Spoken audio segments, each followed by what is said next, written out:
आफ्नै श्रीमतीसँग झर्केर कराएर कुरा गर्ने पुरुष अरू महिलाहरूसँग नम्र र मायाले कुरा गर्छ। कसैले उसलाई हेरेर भन्छ कति सभ्य कति राम्रो स्वभावको मान्छे, तर घरभित्र छिर्दा त्यो सभ्यता ढोकामै झर्ने गर्दछ। नम्रता चप्पलसँगै बाहिरै छुट्छ।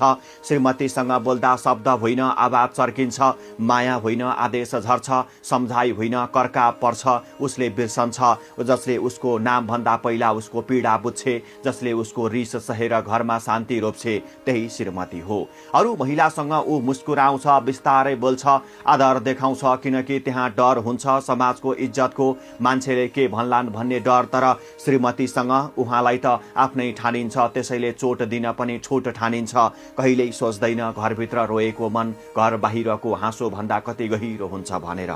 पुरुषत्व कराउनुमा होइन, नियन्त्रणमा होइन, पुरुषत्व त त्यहाँ हुन्छ जहाँ आफ्नै श्रीमतीसँग सबैभन्दा बढी नम्रता हुन्छ, सबैभन्दा बढी माया हुन्छ। यदि अरू महिलासँग नम्र हुन सक्छौ भने त्यो नम्रता सबैभन्दा पहिला आफ्नै श्रीमतीलाई देऊ।